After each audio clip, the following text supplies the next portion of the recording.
유튜브로 읽는 박정희 전기 4권 516의 24시 박정희의 양말.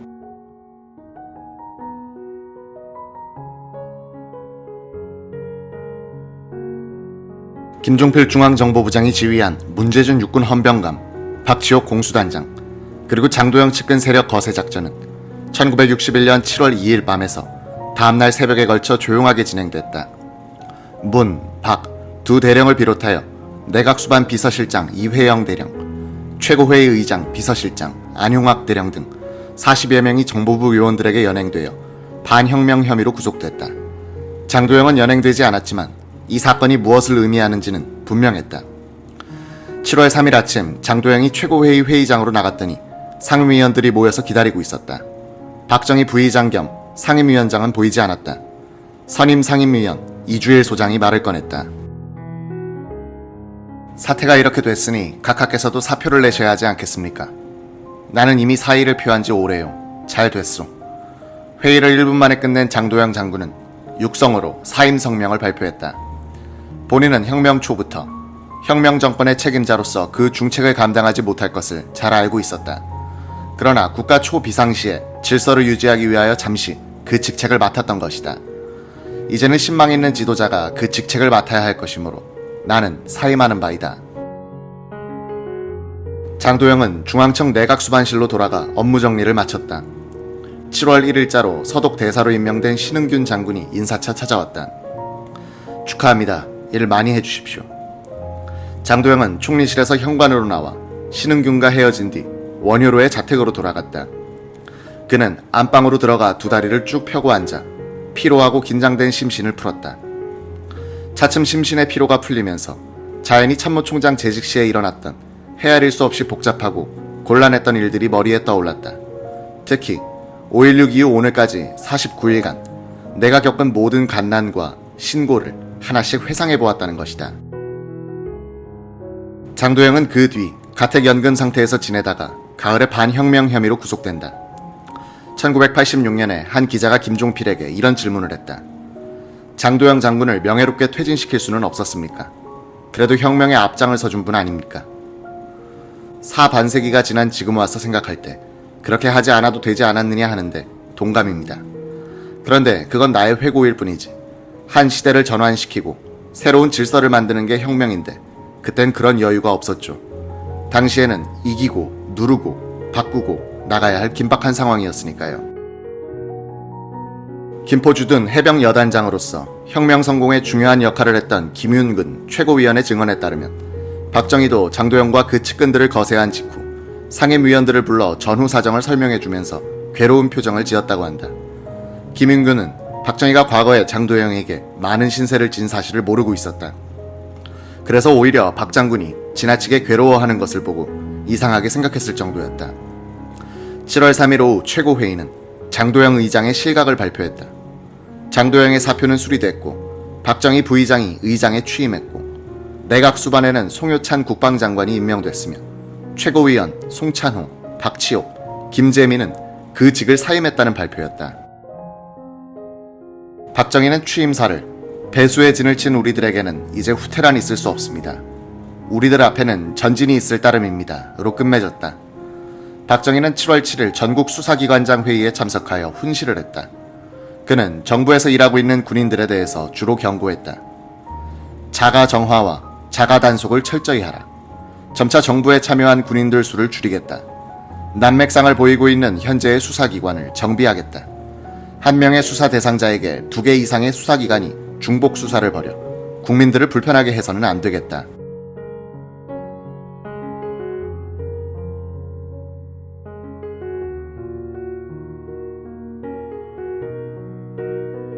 혁명 초에는 어느 나라에서나 옥석을 가리지 못하고 처리하는 것이 항례이다. 우리는 어디까지나 옥석을 가려야 한다. 우리의 혁명 목적은 어디까지나 국민에게 봉사하려는 정신에서 나온 것이다. 그러므로 이 혁명 정신을 살려서 일반 국민에게 친절하고 겸손해야 한다. 최고회의는 7월 9일 비로소 장도영을 비롯한 44명의 반혁명 세력을 지난 3일에 체포했다고 발표했다. 장도영만을 가택연금시키고 나머지 인사들은 엄중 문초 중인데 혐의는 반혁명 세력 구성, 박정희 암살 기도란 것이었다. 발표문은 새삼스럽게 5.16 거사를 전후한 장도영의 기회주의적 행동이라는 걸 공개했다. 7월 16일 세뮤얼 버거 주한미국 대사는 박정희 의장을 방문, 요담했다. 버거는 박 의장에게 군정을 끝내고 민정으로 복귀하는 문제를 논의할 군민 합동기구를 구성하여 그 과제를 연구하도록 하는 것이 어떻겠느냐고 제의했다. 버거 대사는 또 미국 당국이 공개적으로 박정희 정권을 지지하고 싶어도 체포, 숙청 등이 되풀이되고 있어 그렇게 하기가 어렵다고 말했다. 최고회의가 긍정적인 조치를 취해주면 자신도 한국 정부를 지지하는 성명을 내겠다고 약속했다. 다음날 혁명정부는 예비 검속한 용공 혐의자 3,098명 가운데 이미 2차례에 걸쳐 석방한 1,267명 외에 1,293명을 추가로 풀어준다고 발표했다. 이 발표문을 통해서 박정희는 이렇게 당부했다. 국민 여러분께서는 이러한 사람들이 방면되더라도 지난날의 잘못을 깊이 반성토록 촉구하심과 아울러 따뜻한 아량으로 대하여 주시어 지난날에 포지하였던 용공적이고 불순한 생각을 버리고 애국심에 불타는 선량한 국민이 되도록 선도하여 주시기 바라며 앞으로 이러한 반국가적인 행동을 하지 못하도록 항상 엄중한 경계를 하여 주시기 바랍니다. 19일 오전 박정희 의장은 내외신 기자회견을 갖고 앞으로 출범할 민정의 형태와 시기에 대해서는 8월 15일 전에 구체적으로 밝힐 것이다 라고 했다. 한국신문이 정부를 제대로 비판하지 못하고 있다는 견해가 있는데 어떻게 생각하는가라는 질문에 대해서는 이렇게 대답했다. 혁명 후 일주일 만에 보도 통제를 해제했다. 정부가 두려워 논평을 하지 않는다는 말은 처음 듣는데 사실이라면 언론인들의 기계가 부족한 탓이다. 언론인들이 혁명 과업에 직접 참여해 주기를 바란다.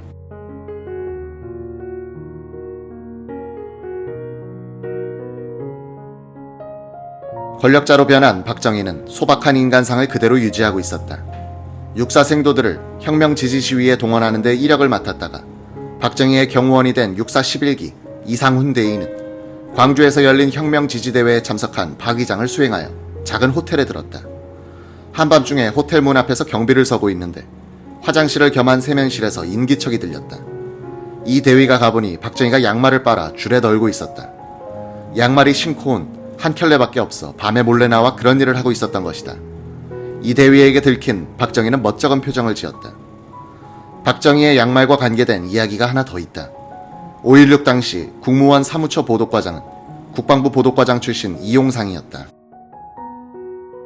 혁명 정부 하에서는 공보부의 보도처 보도과장으로 일하게 됐다.